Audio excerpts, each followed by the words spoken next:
Hi, everybody.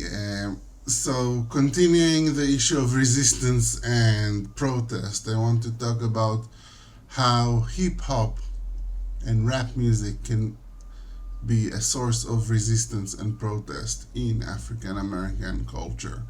Now, hip hop is not literature, but I want to dedicate a video to it as a way to think a little more about how art or culture or music can mix and be resistance. What is hip hop? The best known product of hip hop culture is rap music as we know it today, but it's actually far wider than um, than rap, and it has its own culture. Sometimes it's called the culture. That's why Cardi B's daughter is named Culture, by the way.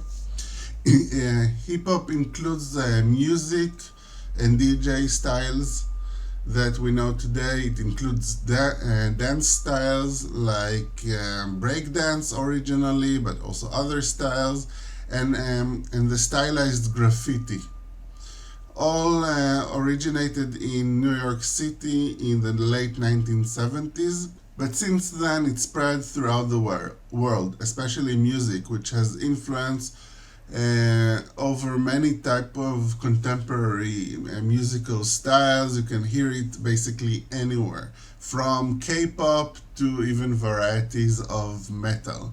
Despite its global and cultural reach, hip hop remains deeply connected to African American communities and the African American community's problems and its resistance to racist treatment, to racism.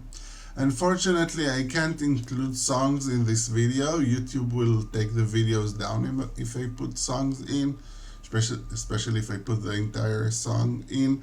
But you can use the playlist that I will link below to listen to the songs between the segments of this video. So even though the video is not very long, ideally you would stop to listen to the songs that I reference in its section. I'll organize this video in a YouTube fashion and give you four ways hip hop can be protest, and there's going to be a bonus song at the end. Okay, so number one, the practice of hip hop itself is resistance. So in the article that I assigned, Martin Lamont's Rebels Without a Pause, Hip Hop and and Resistance in the City, as well as other writings by other scholars and just hip hop thinkers. This article talks about the first idea that I want to present, that just doing hip hop is a form of resistance. The styles of hip hop developed, Lamont explains, can be thought of as a kind of fighting back against a system that restricts the movement of black people in the city. By way of policing and restricting housing, society, the government, the city government sends the message that black people, or at least poor black people, are not welcome, do not belong in certain neighborhoods, in certain areas, or in other situations that they should just be ignored and not given space to speak and express themselves. Graffiti that looks like gibberish and like defacement of property and just like a crime. And similarly, hip hop music that sounds like noise and whose words are incomprehensible to most white people, at least they were when hip hop started, and even to the older generation, are a way for young black people to say, we exist, we will not shut up, we will have our own space, we will create our own space through the graffiti or through making this music that sounds like noise, will carve out our space in the place that you don't want us to be. In this context, in this argument, it doesn't matter exactly what the lyrics say. They can say just we have the right to party. We want to party, go on partying, or just that our gang is the best gang, or a graffiti that just says I was here, this is my name. A lot of graffiti is just somebody's street street name written in a stylized way, but just the fact I was here, I have a right to exist, I have the right to make noise, that's the protest. Is this a very effective way to protest? I'm not sure. Probably to a certain extent in certain situation, but not always. Which is true about any method of protest. But I do want to show you ways in which protest in hip hop culture can be a little more explicit than just stating that you are there and have the right to talk. So, number 2, calls for action. Calling on black people and people in general to change the world actively. Telling people they have power to change reality and marking what parts of realities could be changed. Sometimes it's just we need to change reality. This is the case with Public Enemy's Fight the Power. The refrain of this song says calls explicitly to fight the power. It does not quite say how you should fight the power, but direct speech is at least one way.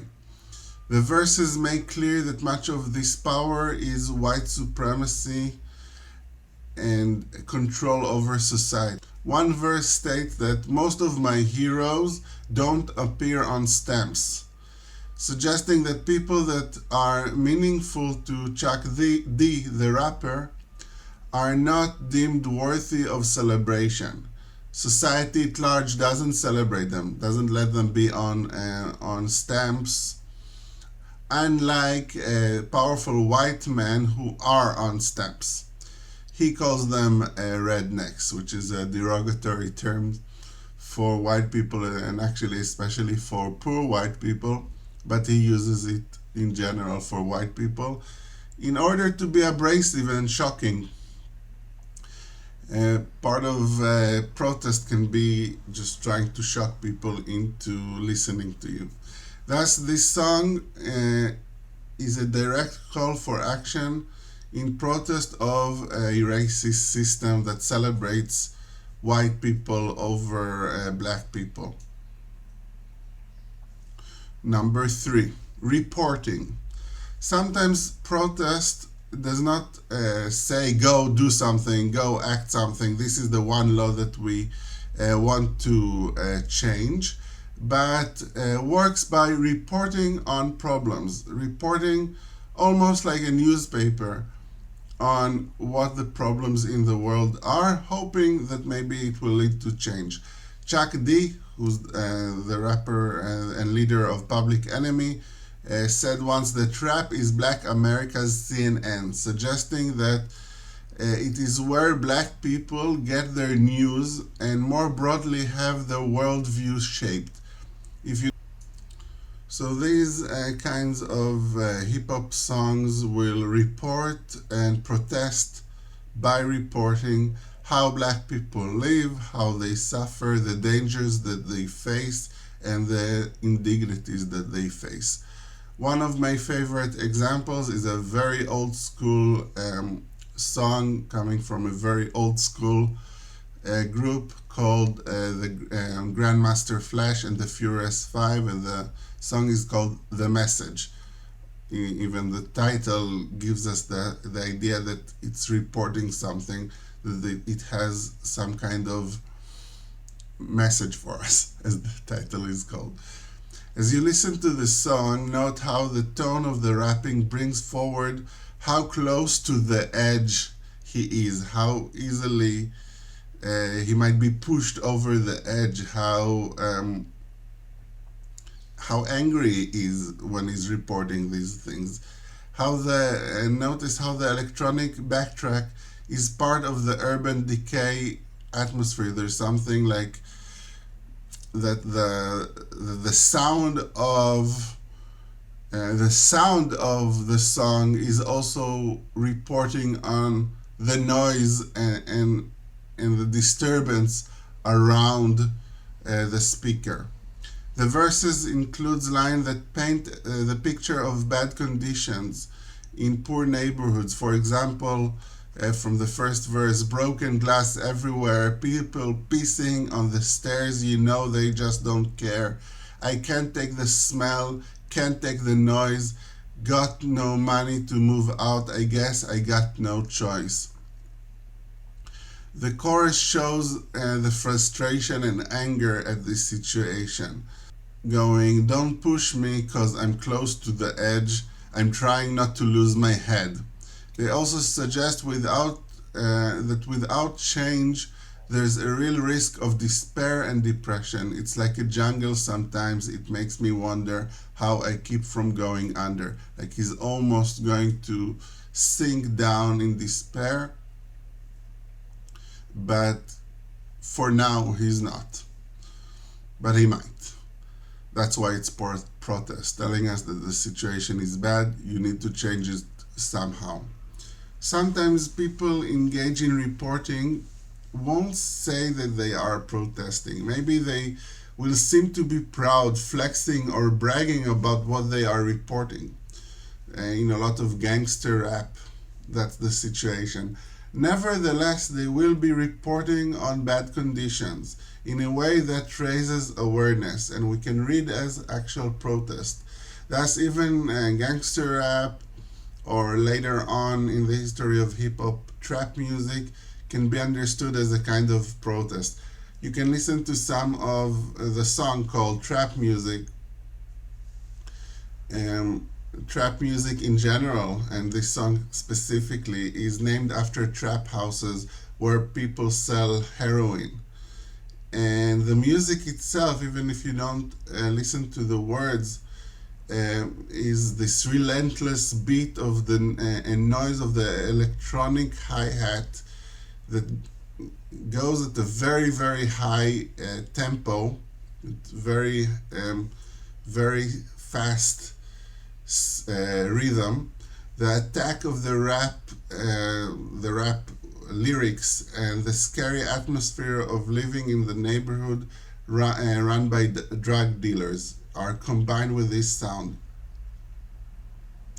And if you listen to the words as well, listen how they insist about what the rapping is real. This is reality.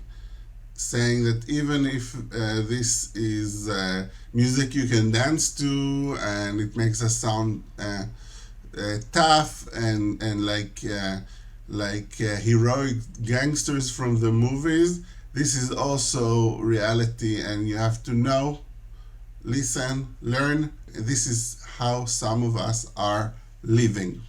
Number 4, satirizing. So reporting on what's going on and calls for action can seem very direct. Some hip hop is more roundabout in its criticism, more like satire. We can look at Childish Gambino's This Is America. Childish Gambino, the rap name for the actor, comedian, and writer Donald Glover, is much more ironic at times than we are used to in a lot of other hip hop, or at least what I've been covering in this video thus far.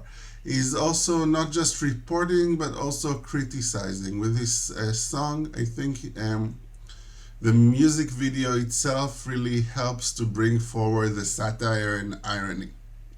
So I think this song works best when you watch it with the music video.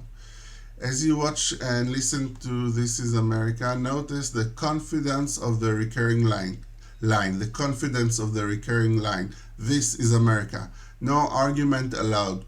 Compared to other protests, maybe there's a little less hope in this recurring line saying this is America, this is what we're like.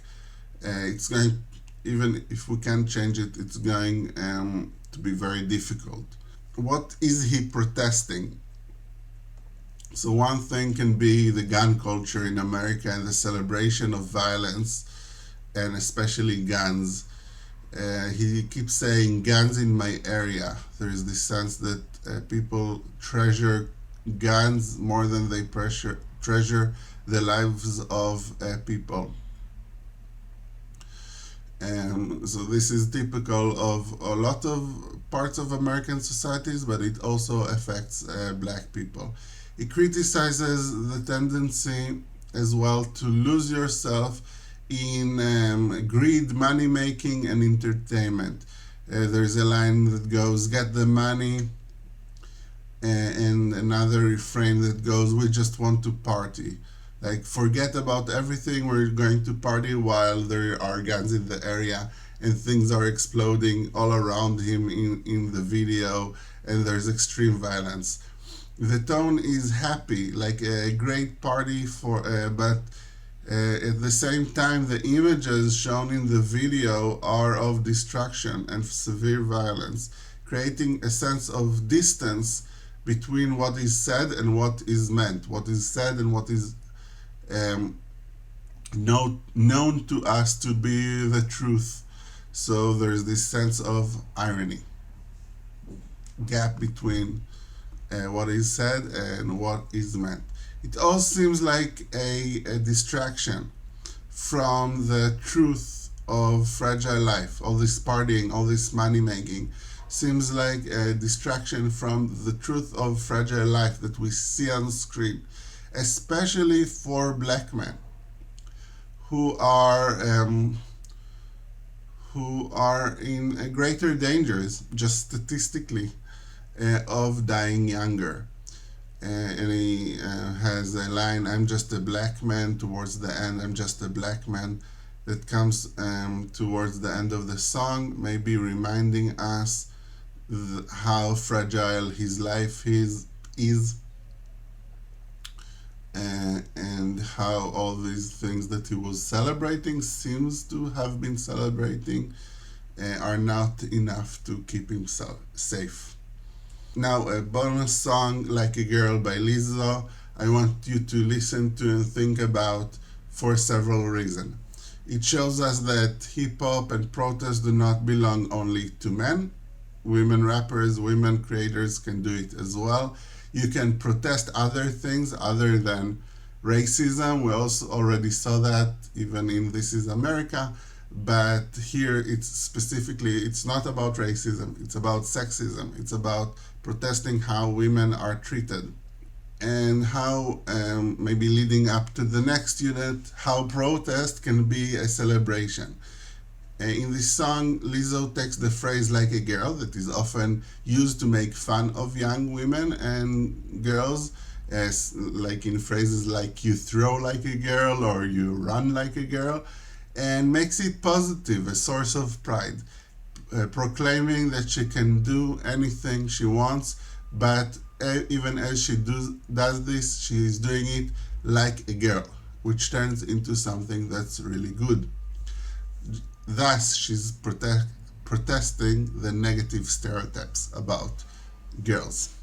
Thank you for listening. I hope you enjoyed the video and all the music that it sends you to.